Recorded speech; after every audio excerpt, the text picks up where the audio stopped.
سے اپنی طرف سے نعمت عطا کر دیتے ہیں، نسی من کان یدعو الیہ من قبل، تو وہ ایسا بھول جاتا ہے جیسا کہ اس نے کبھی ہمیں پکارا ہی نہیں تھا۔ یہی ہوتا ہے، یعنی دنیا میں لوگ اللہ کو پکارتے ہیں، اللہ تعالیٰ مصیبت پریشانی حل کر دیتا ہے، اس کے بعد وہ یا تو اور ہستیوں کی طرف اس تکلیف کے دور کرنے کو منسوخ کرنا شروع کر دیتے ہیں، یا وہ کہتے ہیں جی میری تو پلاننگ ہی بڑی چنگی سی، دیکھو نا میں اس ٹائم بڑا منو سمجھ آ گئی سی کیا ہونا ہے تو میں کر لیا سی، تو انہوں اللہ کا بندہ جنی مرضی سمجھ آ جائے، اللہ کے سامنے تو اتنے فیکٹرز ہیں کہ کسی بھی انسان کو کسی بھی وقت وہ آنے واحد میں ہیرو سے زیرو اور زیرو سے ہیرو کر دے، اس کے لیے کوئی مسئلہ ہے؟ یعنی انسان کی ساری پلاننگز دھری رہتی، جیسا کہ مولا علی رضی اللہ تعالیٰ عنہ علیہ السلام کا قول ہے کہ میں نے اپنے ارادوں کے ٹوٹنے سے اپنے رب کو پہچانا ہے، یعنی میں پورا ارادہ کر لیتا ہوں، سارے کے سارے سرکمسٹانسز فیوریبل ہوتے ہیں میرے لیے، ڈن، اچانک پتہ ہی نہیں چلتا کہ یہ کیا ہو گیا،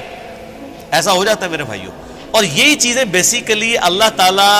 اپنا آپ انسان کو دکھاتا ہے کہ کوئی شخص اللہ تعالیٰ سے کبھی بھی آزاد نہیں ہو سکتا، حتیٰ کہ آپ دیکھ لیں سورۃ الکہف میں آیا کہ اے نبی علیہ السلام کبھی ایسا نہ ہو کہ آپ یہ ایک بات کہیں کہ میں کل یہ کام کروں گا اور آپ انشاءاللہ نہ کہیں، ایسا کبھی نہیں ہونا چاہیے، انشاءاللہ کے ساتھ کہنا ہے۔ اگر وقت کے پیغمبر کو یہ بات کی جا رہی ہے ہمارے محبوب صلی اللہ علیہ وآلہ وسلم کو کہ آپ نے کبھی مستقبل کے بارے میں انشاءاللہ کے بغیر بات نہیں کرنی، کبھی نہیں کرنا ہے میں کام کروں گا، مگر یہ کہ انشاءاللہ ماشاءاللہ کے ساتھ، کیونکہ انسان تو صرف ان فیکٹرز کو دیکھ رہا ہوتا ہے نا جو آپ کے سامنے، ہم نے کئی بار چیزیں دیکھی ہیں ہر فیکٹر کاؤنٹر کرتے ہیں، میرے جیسا تو وہمی بندہ کوئی شاید چھوڑتا ہی نہیں ہے، پھر بھی کچھ کوئی نہ کوئی پاک نکل آتی ہے بچوں، کیوں نکل آتی ہے؟ انسان کبھی آزاد نہیں ہوتا اللہ سے، اس کی تقدیر سے کبھی آزاد نہیں ہو سکتا، اسی لیے الحمدللہ عرصہ دراز سے ہم اپنی پوری ایفرٹ کر کے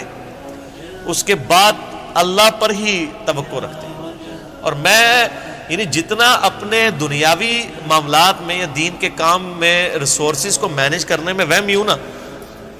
اس سے زیادہ میں الحمدللہ عرصہ دراز سے اللہ کے بارے میں وہمی ہوں کہ جب کچھ میں سب کچھ کر لیتا ہوں نا، اور مجھے سب سے زیادہ جس چیز کی ٹینشن ہوتی ہے نا وہ اللہ کی ہوتی ہے کہ اللہ تعالیٰ کو رکاوٹ نہ ڈال دے، اللہ کی طرف متوجہ رہتا ہوں ہر معاملے میں، اور اس کا میں نے پھر پازیٹیو رزلٹ دیکھا ہے کہ میرے بگڑے ہوئے کام جس میں میں نے کئی چیزیں اوور لک کی ہوئی ہوتی ہیں وہ پھر اللہ نے سنبھالی ہوتی ہیں، وہ خود بخود ریزالو ہونی شروع ہو جاتی ہیں، پتہ ہی نہیں چلتا کہ کہاں سے اللہ تعالیٰ معاملات کو سیدھا کرتا ہے۔ وَمَن يَتَّقِ اللَّهَ يَجْعَل لَّهُ مَخْرَجًا وَيَرْزُقْهُ مِنْ حَيْثُ لَا يَحْتَسِبُ، یہ قرآن کی آیت ہے سورہ طلاق کی، جو کوئی اللہ پر تقوی اختیار کرے گا ہم اس کو وہاں سے رزق دیں گے کہ اسے گمان بھی نہیں ہوگا۔ ان اللہ بالغ امری، اللہ تعالیٰ اپنے کاموں کو پورا کر کے رہتا ہے، اللہ نے جو ارادہ کر لیا ہے نا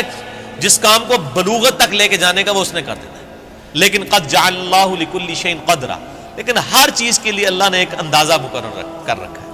یعنی جب وہ وقت آئے گا نا تبھی وہ معاملات ہوں گے، اس سے پہلے نہیں ہو سکتے، آپ جتنا مرضی ٹل لگا لیں، جس چیز کا جو وقت ہے وہ اسی وقت پہ ہونا۔ تو اللہ تعالیٰ فرماتا ہے کہ یہ جب ہم ان کو عطا کر دیتے ہیں پھر یہ فوراً اللہ کو بھول جاتے ہیں۔ وہ میں اگلے دن وہ قاسم علی شاہ صاحب کی ایک ویڈیو دیکھ رہا تھا، انہوں نے بڑی اچھی بات کی واصف علی واصف صاحب کے حوالے سے، وہ کہہ رہے تھے کہ وہ بتا رہے تھے کہ اللہ کی طرف آپ کی توجہ اور توکل کا لیول کیا ہونا چاہیے۔ ایک تو وہ توکل ہے جو ہمیں واعظین کی تقریروں میں نظر آتا ہے، ان کی کتابوں میں نظر آتا ہے، پریکٹیکلی وہ 1% اللہ پہ توکل نہیں کرنے والے ہوتے ہیں۔ اگر اللہ پہ توکل ہو تو وہ اپنے چاہنے والوں اور مریدین سے چندے اکٹھے نہ کر رہے ہوں اور ایک ایک چیز کی ٹینشن کر رہے ہوں، تو وہ ایسے معاملات نہیں ہوتے۔ وہ میرے ایک دوست ہیں، یہ واقعہ آپ نے یاد رکھ رہے ہیں، میں دوبارہ آپ کو قاسم علی شاہ صاحب والا بعد میں سناتا ہوں، مجھے ایک اور واقعہ یاد آیا۔ میرے ایک دوست ہیں تو وہ کہتے ہیں کہ میرے ساتھ ایک پیر صاحب کے بیٹے جو ہے نا وہ کالج میں پڑھتے تھے، تو وہاں پہ کافی وہ عرس وغیرہ لگتا تھا، بڑے دور دراز سے لوگ آتے تھے، تو کہتے ہیں کہ وہ جب جن دنوں میں عرس ہوتا تھا نا تو وہ پولیس کو بار بار فون کر رہے ہیں کہ جناب سیکورٹی کا بڑا خیال رکھنا ہے لوگوں دی جی، یعنی یہ لوگ آتے ہیں، پچھلی بار بھی آیا ہو گیا سی ہے کی ہوا سی جیب کٹ گئی تھی، میں نے دیکھا کہ پیر خانے پہ یا کوئی عرس پہ لوگ جا رہے ہوں، لوگ ان کو وہاں پہ مار رہے ہوں کہ یہاں ادھر کیا کرنے آئے ہیں، وہ تو بیچارے بڑے کمزور لوگ ہیں جو عرسوں کے خلاف ہیں، نہ ان کے پاس یہ کیپیبلٹی کہ وہ مارنے والے تو دوسری پارٹی ہیں۔ تو کہتا ہے میں نے اس کو کہا یار تم اتنی ٹینشن کیوں لیتے ہو, مطلب جو آ رہا ہے اس کو کہنا ہے جی اللہ تو بندے نے دی جیبا کاٹ دیں گے سانو کہہ دیں گے تھے آگے. یہ اس نے خود بول کے کہا, اس نے کہا ہمارے مریدین کی اگر جیبیں کٹ گئیں تو یہ ہمیں کیا دیں گے, تو ہمیں ان کی جیبوں کی زیادہ فکر ہوتی ہے. اور مریدین اس لیے سے جا رہے ہیں کہ پیر صاحب جو ہے نا وہی ہماری حفاظت کرنے والے ہیں, اور پیر صاحب آپ کی جیب کی حفاظت کے لیے خود پولیس کے محتاج ہیں, آپ اندازہ کر لیں. اور وہ قاسم علی شاہ صاحب کہنے لگے کہ وہ واصف علی واصف صاحب ایک مجلس میں فرما رہے تھے کہ اللہ کے بندوں میں اور دنیا داروں میں کیا فرق ہوتا ہے. وہ کہتے ہیں اللہ کے بندے جو ہوتے ہیں نا ان کو کوئی اگر پتھر بھی مار دیتا ہے نا آ کے, تو ان کو پتھر مارنے پر بھی غصہ نہیں آتا, وہ اوپر دیکھ کہتے ہیں یا اللہ خیر ہے, کوئی غلطی ہوگی. کیوں, یہ حقیقت بات ہے کہ فاعل حقیقی اللہ ہے, یہ ذہن میں رکھیے گا. آپ کو جو مخلوق کی طرف سے تکلیف بھی پہنچتی ہے نا اس کا فاعل حقیقی بھی اللہ ہے, کیونکہ جو ہزاروں تکلیف کے درمیان ہرڈل بنا ہوا ہے اسی نے اجازت دی ہے نا کہ چلو ایک چونڈی انہوں وڈ لے جائے, کیونکہ ہزاروں تکلیفیں تو اس نے آلریڈی بلاک کی ہوئی ہیں, ہمیں تو پتہ ہی نہیں کہ کہاں کہاں سے.